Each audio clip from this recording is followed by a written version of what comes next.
Alright, let's continue to work with generator objects. So what I want to do is I want to actually work with a sweep object. So let's just go ahead and grab a sweep and then I'll show you what I'm talking about. So I'm going to click here and just grab a sweep. Now remember, if you're in the other version, you need this one here. But let me go ahead and just drop that sweep directly in the scene so it is there. So what is a sweep?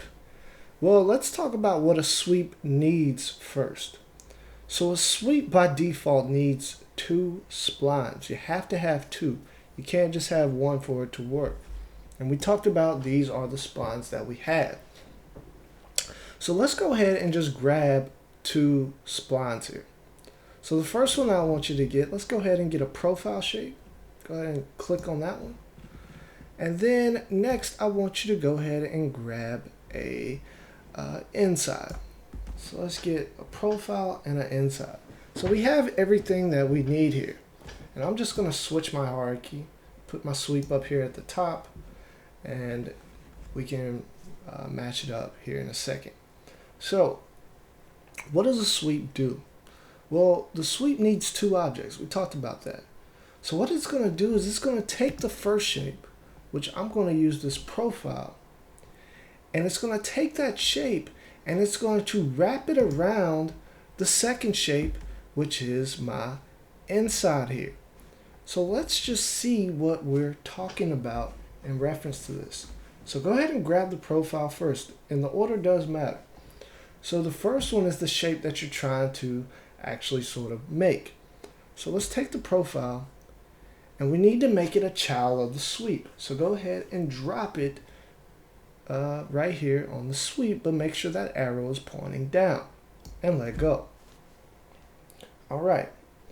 Next, what we want to do, we want to take this profile and we want to sweep it along this inside. So let's take our inside. We'll see nothing has happened. That's because it needs two. So take your inside and we're going to push it up.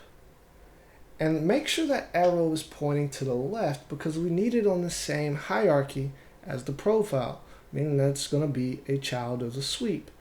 And if I let go, boom, look at what happens. You can see that it took the profile shape and wrapped it or swept it along the inside. So let me show you what I mean.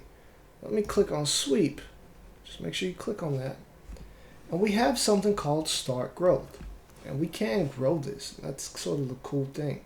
So look at what happens if I bring this number down. We can animate this, by the way. But look at what shape that is. That looks familiar. That looks just like our profile shape here. So it took the profile and it wrapped it along the inside.